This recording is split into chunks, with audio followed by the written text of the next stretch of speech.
So if you're using a trend following technique to trade, one interesting thing, one important thing you need to do is, of course, you need to pay attention to to the mistakes you make, and well, it might be hard to classify what a mistake is, but you, you need to take a long term approach to trend following as a technique as well as momentum trading. Any technique that you use, or any form of trading technique, or any form of investing technique, you need to learn from each trade and learn from each experience that you've had.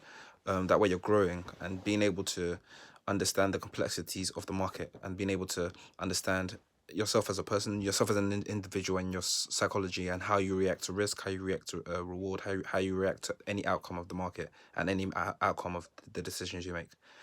If you take a learner's if you have an open mind to this and you to your mistakes and to any form of lesson or information you can gain regarding performance when trading or when investing, then that will be very good for you in terms of in the long term with regards to growth in uh, growth in the skill that you're trying to acquire.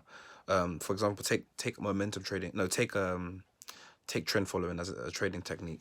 One thing you could do that's very beneficial is every single trade that you make, you're gonna lose money. You're gonna lose money on trades, and you're gonna win money on trades. If you do it for the long term.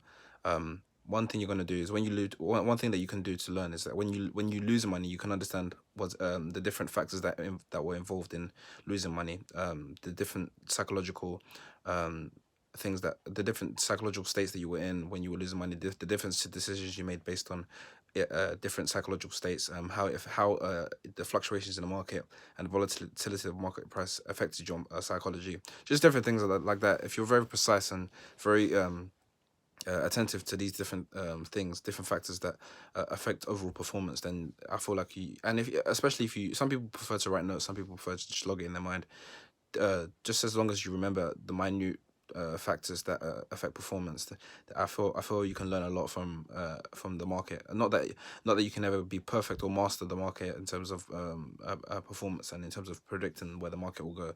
I don't think that's definitely not possible. You have to know everything that relates to the market and that impacts the market's volatility and change. But I feel as though people can definitely learn from their mistakes and learn from past performance to be able to become a better trader.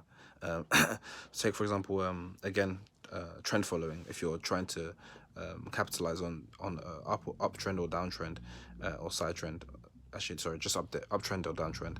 If you're trying to capitalize on that and you get in at a certain point and then the share price goes down as soon as you buy it, being able to distinguish whether what the actual reason was for the share price going up or down, that could be one way you can learn or gain knowledge and wisdom in terms of or as well as understanding in terms of market performance and volatility. Just different things you can do to different things you can learn to be able to be better at getting in at the right time. There's not necessarily one right time to get into the market. It's just as long as there's a trend that you can spot it, then it's good.